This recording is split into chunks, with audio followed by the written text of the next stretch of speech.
Madame, monsieur, bonjour et bienvenue dans notre première émission de la saison de Paroles de politique. Aujourd'hui, nous retrouverons nos flash infos politiques nationales et internationales. Nous aurons aussi le décryptage porté cette fois-ci sur la récupération politique. Coup de cœur ou coup de gueule, nous verrons ce qui vous a plu ou déplu. Nous aurons aussi la chronique politique du mois qui reviendra sur la marche contre l'antisémitisme. Le portrait d'une personnalité politique fera aussi son arrivée, c'est une nouveauté.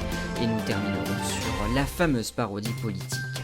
Avec moi pour m'accompagner Théo Schumer, Emma Laureau, Nicolas Matt et Hilario Ruiz. Commençons cette émission avec le Flash Info national. Emma Laureau, c'est vous qui vous en chargez.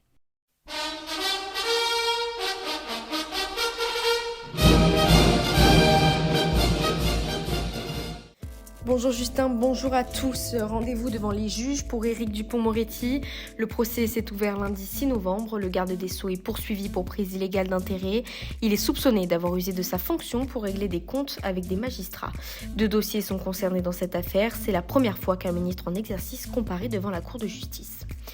Le Rassemblement national au cœur de la tourmente, after au Nikki Beach de Saint-Tropez, détournement de fonds et montre de luxe, l'ex-sénateur fait profil bas pour le moment mais souhaite déposer plusieurs plaintes.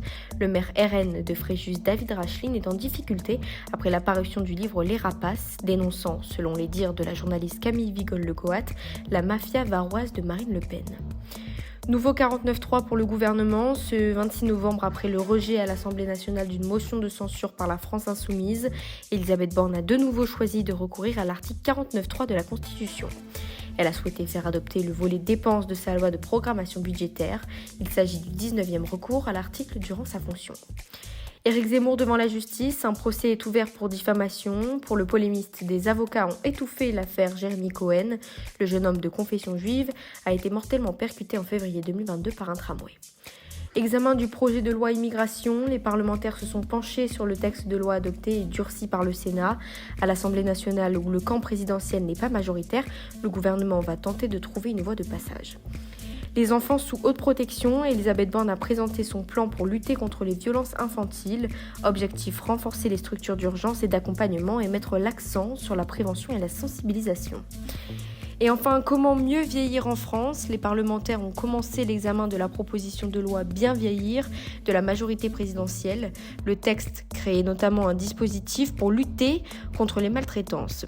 Autre idée, la mise en place d'une carte professionnelle pour les aides à domicile censée faciliter leur travail.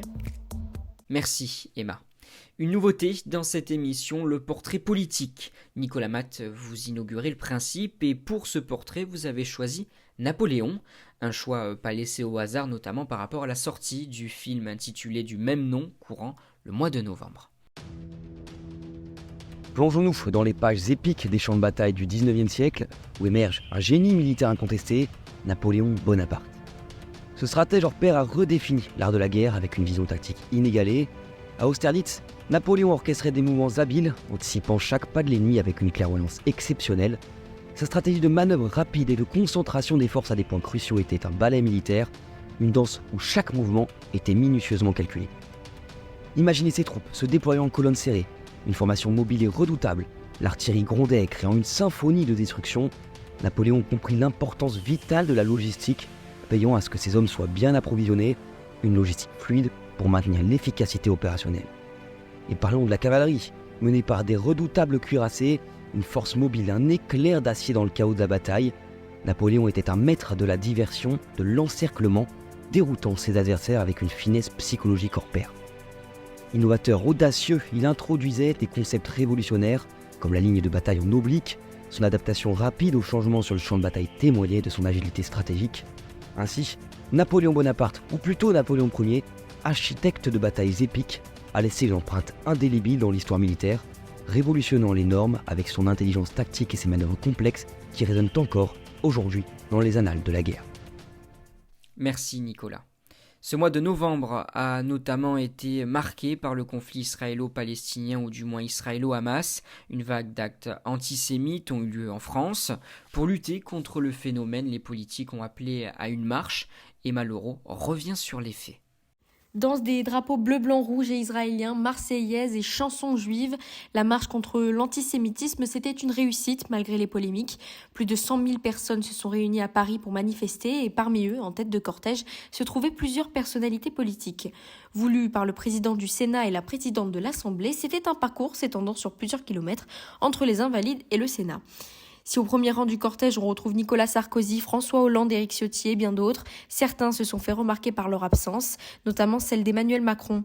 Le chef du gouvernement a préféré adresser une lettre aux Français dans laquelle il dénonce l'insupportable résurgence d'un antisémitisme débridé.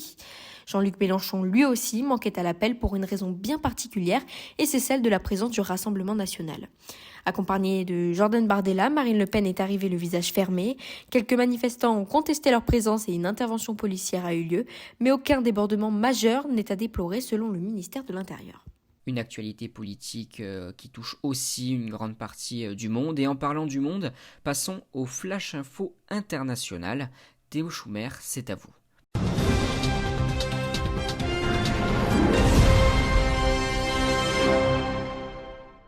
Et on commence avec l'attaque au couteau qui a eu lieu à Dublin, en Irlande, jeudi 23 novembre. Un homme d'une cinquantaine d'années a tenté de poignarder plusieurs personnes devant une école. Et c'est un jeune Français, Alan, un élève de terminale, qui a désarmé l'assaillant. Il a été blessé à la main et au visage, mais rien de grave. Le jeune a été félicité par le chef de l'État français, Emmanuel Macron, pour son acte de bravoure. Seulement 5 personnes ont été blessées dans l'attaque.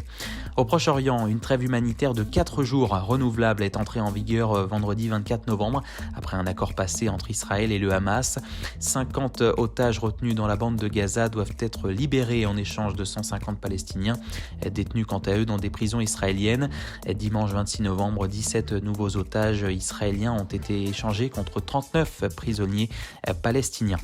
Un point de situation sur la guerre en Ukraine à présent. En novembre, le pays a repris le contrôle de la rive est du fleuve Dnipro, près de Kherson. Toutefois, sur le flanc est, les forces russes progressent dans des villages près de Donetsk. Vendredi 24 novembre, la Russie a notamment lancé son 3e assaut contre Avdiivka à l'est et affirme avoir détruit 16 drones ukrainiens dans le sud du pays. Aux Pays-Bas, c'était les élections législatives mercredi 22 novembre. Le grand vainqueur est le PVV, le Parti de la Liberté présidé par Geert Wilders, surnommé le Trump néerlandais. L'extrême droite locale remporte 37 sièges sur les 150 que compte la Chambre basse du Parlement, le double par rapport à 2021. Le parti compte lutter contre l'immigration de masse, contre l'islamisme et entend également sortir de l'Union européenne. À l'autre bout du globe, cette fois, l'Argentine a un nouveau président et qui fait déjà polémique. Il s'appelle Javier Milei, il est ultra-libéral et qualifié d'anarcho-capitaliste. Il a été élu le 19 novembre à presque 56% des voix face au centriste Sergio Massa. Le nouveau chef d'État, comparé lui aussi à Donald Trump ou Jair Bolsonaro, prévoit déjà de s'occuper des problèmes du pays à la tronçonneuse. Son engin fétiche est symbolique. Écoutez la première déclaration du nouveau chef d'État à l'annonce de son élection. Aujourd'hui est une nuit historique, pas seulement pour vous, mais parce que c'est la fin d'une certaine manière de faire de la politique et le début d'une autre. Ce modèle de décadence a pris fin, il n'y a pas de retour en arrière. Arrêtez ce modèle appauvrissant de caste. Aujourd'hui, nous adoptons le modèle libertaire pour redevenir une puissance mondiale. Fin de ce flash, merci de l'avoir suivi.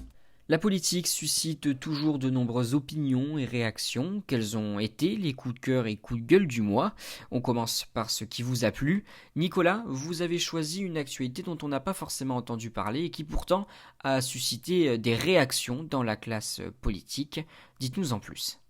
Alan Petri a 24 ans et déjà il fait la une de nombreux médias. Ce jeune homme originaire de Seine-Saint-Denis a réussi l'exploit de rejoindre la NASA à la suite d'un parcours inspirant, l'exemple même de l'expression « croire en ses rêves ». Pourtant, il y a encore 5 ans, rien ne le prédestinait à cela, alors qu'il effectuait un DUT gestion-administration des entreprises. Une voie prise par défaut, alors qu'au lycée, ses professeurs ont apostrophé son rêve, jugé inatteignable dans un secteur sélectif et fermé. Alan a alors décidé d'accrocher la Lune et son ultime ambition de devenir astronaute. Fini la gestion et direction un DUT de génie thermique et énergétique, un chemin tracé en école d'ingénieur, alternant pour le groupe Ariane, puis le culot. C'est en contactant une chercheuse de la NASA, alors qu'il effectue son stage de 6 mois au sein de la célèbre université de Floride, qu'il obtiendra le Graal. Une demande qui porte ses fruits, de nombreux oraux et tests viennent valider sa candidature, et pour 6 mois dès janvier, Il participera au projet Jet Propulsion Laboratory, ayant pour but d'envoyer des sondes interplanétaires vers Vénus. Mais pourquoi un coup de cœur, me direz-vous ? Car directement sur LinkedIn, le président de la République Emmanuel Macron a félicité le jeune homme sous l'un de ses posts. Bravo pour ce parcours et cette persévérance, vous êtes un exemple de la réussite à la française, preuve qu'il faut croire en ses rêves et que nos grandes écoles mènent à l'excellence. Une nouvelle qui, par son histoire et ses valeurs transmises, me paraît importante à partager, et pour une fois, des félicitations unanimes, malgré les camps politiques. Hilario Ruiz, vous avez de votre côté envie de pousser un coup de gueule. Cela concerne l'assassinat du jeune Thomas il y a quelques jours. C'était il y a presque 2 semaines, dans la nuit du 18 au 19 novembre, que le jeune Thomas, 16 ans, a été tué après avoir reçu un coup de couteau. Une mort tragique impliquant 9 personnes qui ont été mises en examen. Depuis le drame, les tensions ne cessent de monter dans l'Hexagone, comme le montrent les nombreux rassemblements de militants d'extrême droite dans le quartier de Romans-sur-Isère et dernièrement à Lyon. De leur côté, la droite et la gauche continuent de ardemment se provoquer et de s'insulter sur les réseaux sociaux, tout en dénonçant les défauts de l'État au niveau de la sécurité. D'un côté, selon le ministre de la Justice Éric Dupond-Moretti, les incendiaires du Rassemblement national qui font croire que la France blanche est menacée. Ces derniers sont également accusés par la plupart des élus LFI de faire de la récupération politique et d'avoir provoqué des mouvements de haine et de racisme dans certains quartiers de France. Les membres du RN, eux, dénoncent un trop lourd silence de la part de la France insoumise, dont certains élus résument l'affaire par une simple rixe ayant mal tourné. Mais la famille de Thomas, dans tout ça, où est-elle ? Dans ce marasme politique où chacun se renvoie la balle en s'accusant les uns après les autres de faire de la récupération, le respect semble être aux abonnés absents. Une chose est sûre, en tout cas, Justin, c'est que l'on attend une réponse ferme de l'État. Vous parlez donc de récupération politique. Restez avec nous, Hilario, vous allez nous expliquer ce qu'est réellement ce principe qu'on utilise régulièrement en politique. C'est le moment de notre décryptage.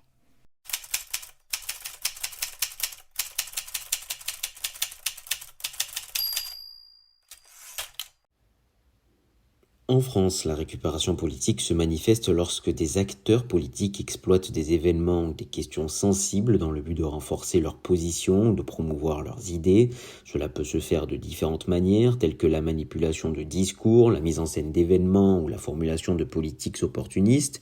Un exemple notable pourrait être l'utilisation d'événements tragiques, tels que des attentats terroristes, pour renforcer une position politique. Certains politiciens pourraient exploiter la peur et l'émotion du public afin de promouvoir des politiques sécuritaires plus strictes, parfois aux dépens des libertés individuelles. De plus, la récupération politique peut également se produire autour de mouvements sociaux où des politiciens pourraient également être tentés de s'associer à ces revendications populaires afin de gagner le soutien du public, même s'ils n'avaient pas nécessairement soutenu ces causes auparavant. Il est important de noter que la récupération politique n'est pas limitée à un seul parti ou idéologie en France, mais peut être observée dans divers contextes politiques. Merci Hilario, c'est le moment de mettre fin à cette émission, mais avant tout, finissons sur une touche d'humour avec la parodie politique du mois. Si vous êtes fidèle de l'émission, vous l'avez déjà sûrement entendu. On commence cette parodie avec l'anglais. Oui, c'est le point fort de nos politiques, enfin apparemment. Be you, be proud of you, because you can do what we want to do. Dans le fond, la phrase est sympa, mais un autre exemple peut-être ? To go to Mars? Hopefully at some point, yes. Yeah. C'est your special fusée. Special fusée. Un anglais parfait décidément. Mais c'est qui lui ? Je suis François Hollande.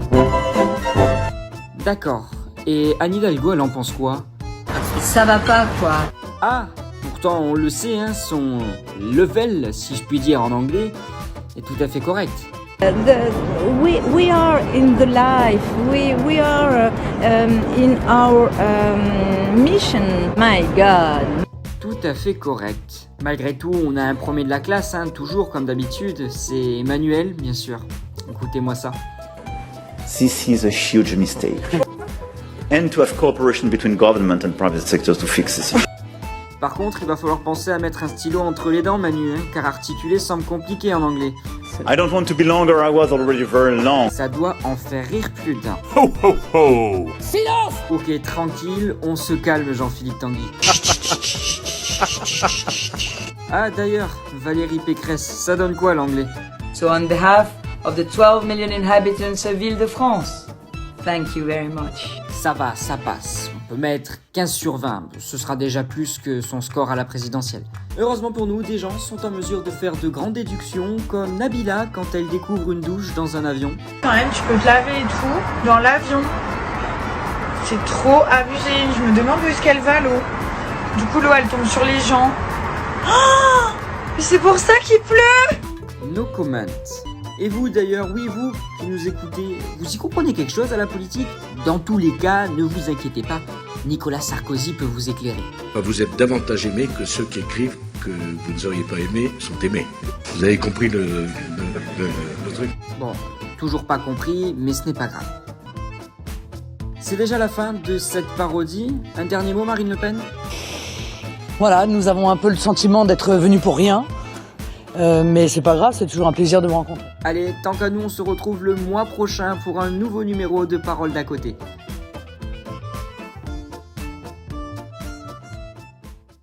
C'est la fin de cette émission. Merci à vous, chers auditeurs, et surtout, merci à ceux qui m'ont accompagné dans cette émission aujourd'hui. Emma Laureau, Théo Schumer, Nicolas Matt et Hilario Ruiz. On se retrouve le mois prochain pour une émission plus réduite. Prenez bien soin de vous.